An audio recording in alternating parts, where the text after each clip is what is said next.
Dia sangat aktif kegiatan kepanduan.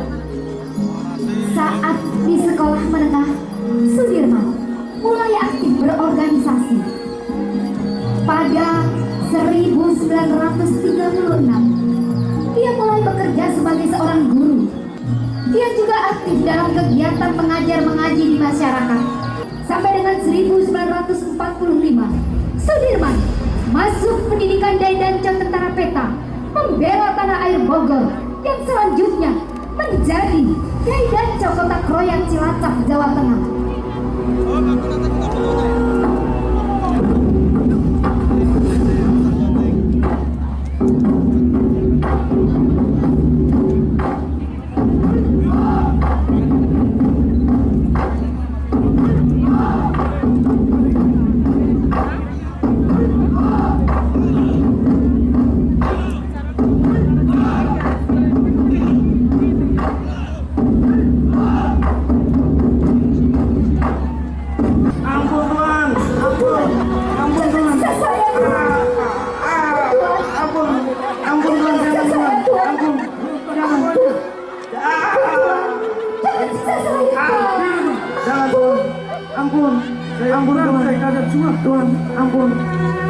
Dulu melontarkan pangkalan militer Amerika Serikat di Pearl Harbor, Kepulauan Hawaii oleh Angkatan Udara Jepang pada tahun 1942, menjadikan Perang Dunia Kedua kian berkobar. Sekutu dipelopori Amerika Serikat murka. Hiroshima dibom atom.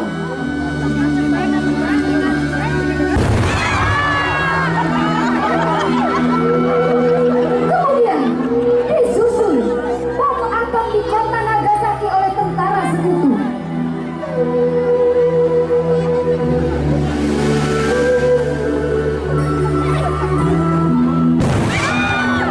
Jepang lumpuh dan menyerah. Berita menyerahnya Jepang pada sekutu terdengar di telinga pemuda-pemuda Indonesia. Meletuplah semangat untuk kemerdekaan bangsa dari Jepang. Pergolakan pergerakan kemerdekaan bangsa terjadi di mana-mana.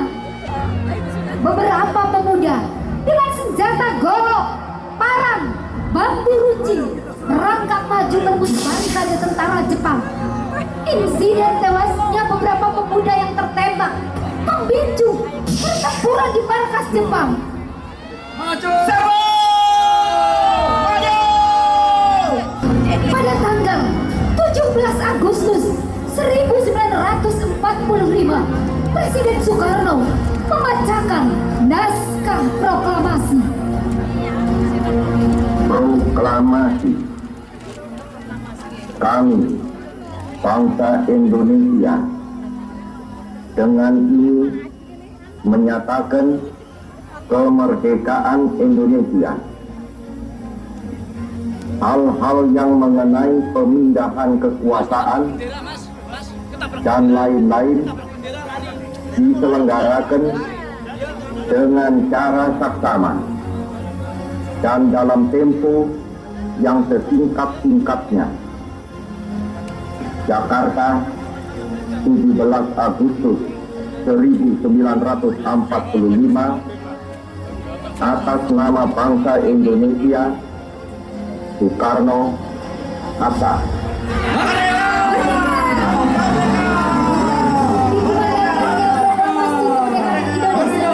Seluruh rakyat Indonesia bersyukur dan bersukacita. Anak-anak bergembira, bermain, masyarakat kembali beraktivitas dengan tenang. Para tani, nelayan, peternak, dan semua dengan aktivitasnya masing-masing. Seluruh rakyat bersukacita menyambut kemerdekaan dengan kegembiraan yang euforia. Rakyat hidup damai menikmati kemerdekaan sejak 1945 sampai dengan 1948. Mereka hidup dengan senang, damai, dan sejahtera. Alhamdulillah, apik. Prime Pak, arep merinding. Nyawa iki kok. Sawahnya alhamdulillah bagus banget ya. Nah, ya syukur banget ya. Dan Pak Lurah tahu nggak, Pak Lurah kami baru saja panen.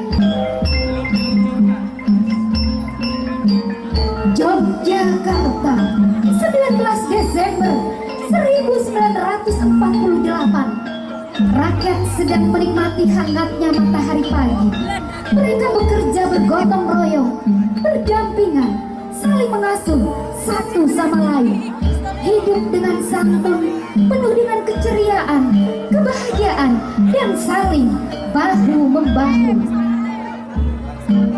Belanda dengan pasukan dan pesawat cacar merahnya menembaki gedung-gedung dan jalan raya. Rakyat Yogyakarta berlari. Pasukan Belanda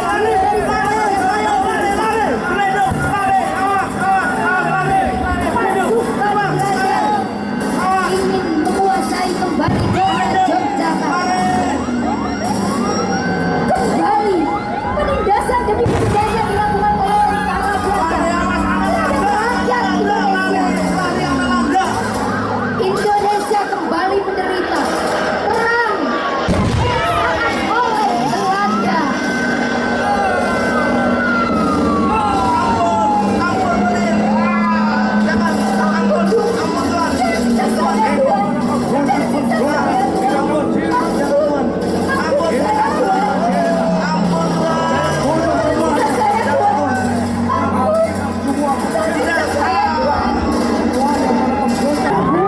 Belanda sampai ke telinga Jenderal Sudirman yang sedang sakit. Dalam kondisi terbaring sakit, Jenderal Sudirman tetap menghadap Presiden Soekarno di Gedung Agung Yogyakarta, meminta izin untuk berjuang. Merdeka, merdeka. Dimas sedang sakit. Sebaiknya Dimas pulang dan beristirahatlah dahulu. Tidak, Pak Presiden. Saya harus berjuang. Negara membutuhkan saya justru pada masa-masa sekarang. Merdeka. Merdeka.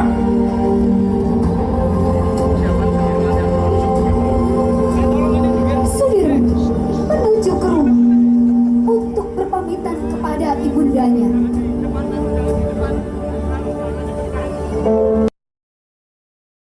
Para anak buahnya memutuskan untuk bergerilya melawan Belanda. Sementara itu, pasukan Belanda berusaha menangkap Jenderal Sudirman, hidup atau mati.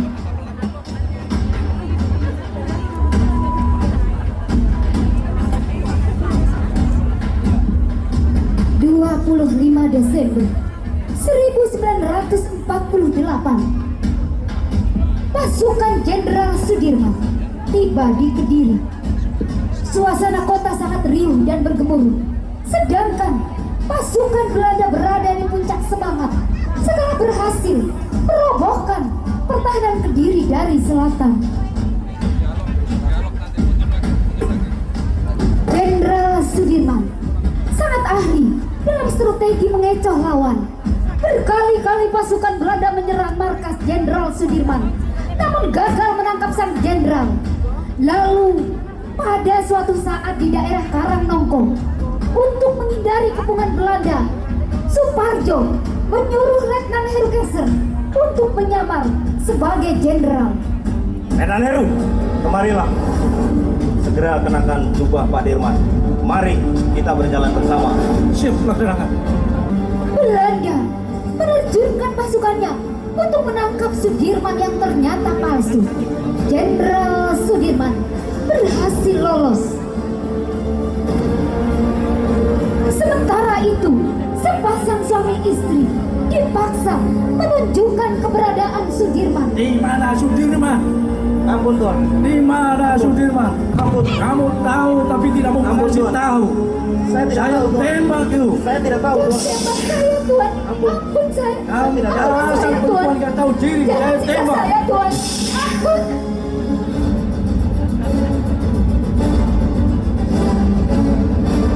Jenderal Sudirman sampai di daerah Sedayu. Jenderal, kita dikepung pasukan Belanda, Jenderal. Kita tidak bisa kemana-mana. Tenang. Mari kita berpikir. Lepaskan baju kalian.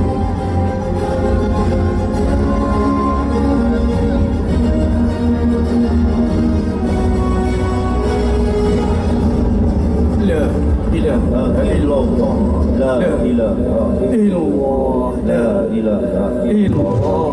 La ilaha illallah. La ilaha illallah. La. Menir, ini Sudirman, Menir. Ini. Mana Sudirman? Nei. Itu bukan Sudirman. Oh percuma, Sudirman tidak seperti itu. Saya tembak itu. Sudirman, Menir.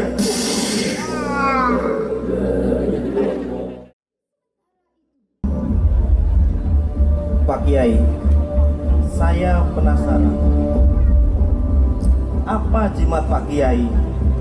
Belanda sudah mengepung, tapi kok Pak Kiai tenang saja. Kamu ingin tahu? Saya tidak pernah lepas dari bersuci. Jadi kalau batal wudhu, kamu bawa kendi saya. Saya berwudhu. Saya selalu sholat tepat waktu. Dan jimat yang ketiga, semua saya lakukan dengan tulus dan ikhlas. Kabar kekalahan tentara Belanda tersebar ke berbagai penjuru di wilayah Indonesia. Kita usir Belanda Dan bersama-sama. sebab perjanjian Mari mengharuskan kita Belanda serang. keluar Serang. dari Republik Indonesia. Maju, Maju. maju, kita serang semua. Serbu! Maju!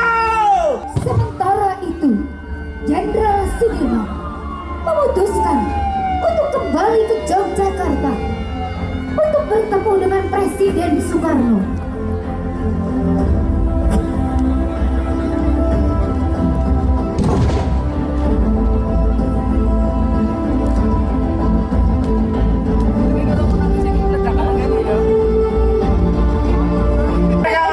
Merdeka, Merdeka! Oleh bangsa-bangsa di Merdeka! dunia, rakyat bersyukur dan bersuka cita Merdeka! karena Yogyakarta kembali direbut oleh rakyat dan TNI. Nah, alhamdulillah. Akhirnya jan gayeng bisa kan jan merdeka temenan saiki. Pirang tahun ya? Jan. Lah, nanti lawas banget rasanya kan? Iya. Duh, tapi yang Alhamdulillah. semangat lah. Oke. Kang Marjo, gimana kabarnya Marjo? Alhamdulillah. Arep maring sawah ke nyong ke? Oh, itu kan aku sangu ijaban ya. Ya, kena iya kok. Aja lali mulem-mulem ya. Ya, ngesok Kang. Inggih Bapak. Sudirman berjalan menuju ke tempat pembaringan. Pada Ahad pagi 29 Januari 1950, setelah lama terbaring terkulai lemas di rumah peristirahatan tentara di Magelang, mendadak wajah Sudirman tampak pias. Pagi itu, Ahmad Yani, Gatot Subroto, serta beberapa petinggi militer dan sipil lainnya hadir. Tidak diketahui apa yang sedang mereka bicarakan. Waktu itu, menurut ibunda, tiba-tiba terdengar suara seperti jatuhnya kaleng dan piring yang pecah mendadak. Bersamaan dengan itu, bendera di halaman turun setengah tiang, seperti ada tanda alam akan terjadi sesuatu. Sampai ibu bilang ke beberapa pengawal, "Ah, itu hanya angin saja. Tak ada yang perlu." Setelah sholat maghrib, sebagaimana didengar oleh Siti Alifah, Sudirman memanggil istrinya ke dalam kamar dan beliau berkata, Bu, aku sudah tidak kuat. Titip anak aku. Tolong aku dibimbing tahlilanku. La ilaha illallah. La ilaha illallah. La ilaha illallah. Kang Mas, inna lillahi wa inna ilaihi rajiun. Dengan mengucap la ilaha illallah, dan Sudirman menghembuskan nafas terakhir. Pada tanggal 29 Januari 1950, pada usia 34 tahun, Jenderal Sudirman wafat karena sakit yang dideritanya. Jenazah dimakamkan di Taman Makam Pahlawan Semanggi, Yogyakarta. Indonesia berduka, telah wafat putra terbaik bangsa sebagai kusuma bangsa pengawal kejayaan Negara Kesatuan Republik Indonesia. Namamu akan selalu dikenang harum sepanjang masa. Panglima TNI dari masa ke masa, sebagai sosok yang selalu melekat di hati rakyat. Dialah Jenderal Sudirman. Ya, Jenderal Sudirman merupakan Panglima Besar TNI pertama. Ialah Panglima terbaik sepanjang sejarah. Kemerdekaan yang dinikmati Indonesia kini adalah hasil perjuangannya.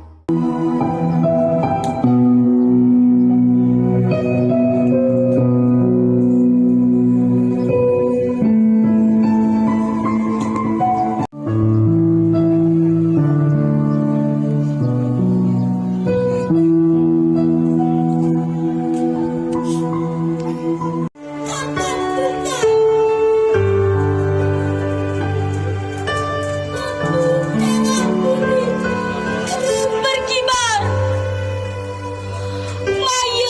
mayat yang berserakan. Kami berjuang tanpa lelah untuk Indonesia merdeka, bebas dari para penjajah. Kami berjuang untuk Indonesia. Meski nyawa kami menaik yang tak gugur di medan perang,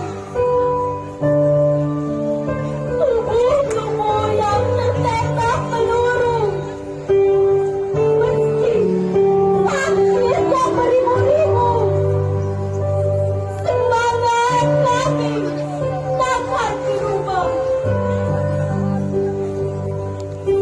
Rahayu Indonesiaku, 78 tahun kemerdekaanmu, kita bersatu padu untuk Indonesia yang lebih maju. Para Bapak Camat Imranje, hormat, gerak, tegak, gerak.